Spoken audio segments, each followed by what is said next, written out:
9 রজব 1446 হিজরি।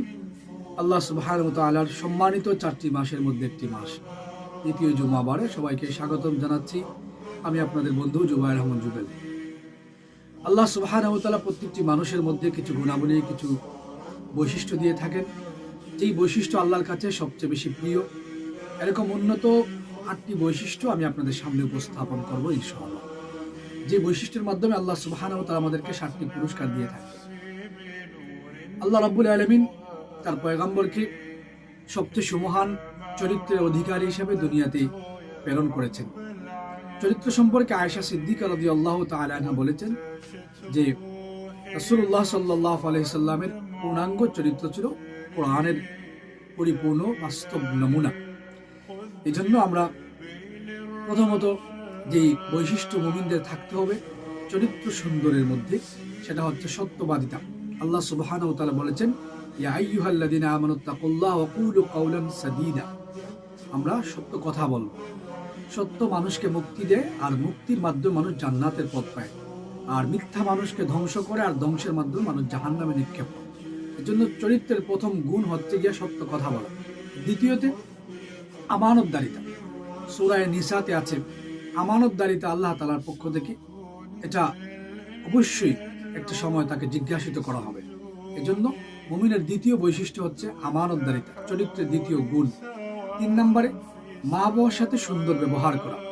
ওয়াবিল ওয়ালিদাইনি ইহসানা। আল্লাহ তাআলা বলছেন মা বাবার সাথে তুমি কি করো? সৎ ব্যবহার করো। আজকে যুব সমাজ এবং তারুণ্যের দিকে তাকালে বড় হতাশা লাগে। তাদের পরিবারে তাদের আচরণ খুবই নিন্দনীয়, খুবই হতাশাজনক, যার মাধ্যমে আমরা দেখেছি আমাদের প্রজন্ম, আমাদের মুরব্বিয়ানে কেরাম থেকে আমরা শুনেছি, আমাদের অতীত জীবন আমরা কাটিয়েছি। রাত 10টা তো অনেক, 8টা 7টার মধ্যে আমাদেরকে ঘরে ফিরে আসতে হতো।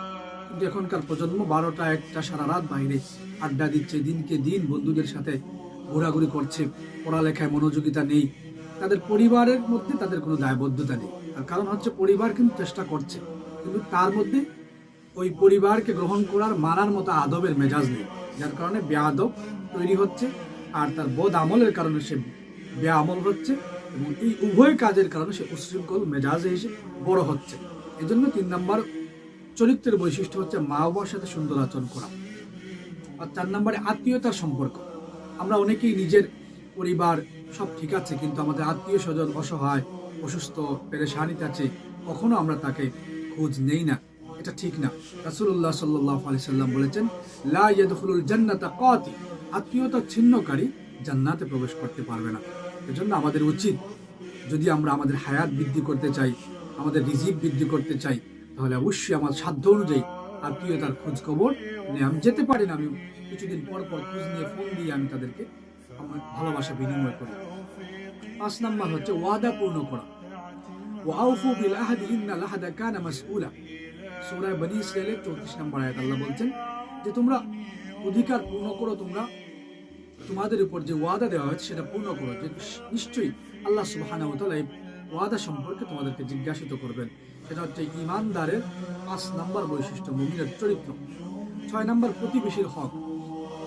এখানে আল্লাহ সুবহানাহু ওয়া তাআলা মা বাবার পরের শব্দগুলিতে বলেছেন যে প্রতিবেশীর হক। আমাদের প্রতিবেশী অসহায়, আমাদের প্রতিবেশী দিন মানছে না, আমরা তার জন্য কোনো ফিকির করছি না। আমি বড় নামাজি, আমি বড় দিনদার, বড় হুজুর, কিন্তু আমার প্রতিবেশী জাহান্নামের দিকে চলছে, বিভিন্নভাবে খারাপ সঙ্গের মাধ্যমে চলছে, তার ফিকির নেই। প্রতিবেশীর হক হচ্ছে তাকে দিন দেওয়া, তাকে আর্থিকভাবে, সামাজিকভাবে, বিভিন্নভাবে ভালোবাসা বিনিময় করা। 7 নম্বর লজ্জাস্থানের হেফাজত করা। লজ্জা শুধুমাত্র কল্যাণ নিয়ে আসে। আমাদের এই গুণগুলো যদি আমরা অর্জন করতে পারি,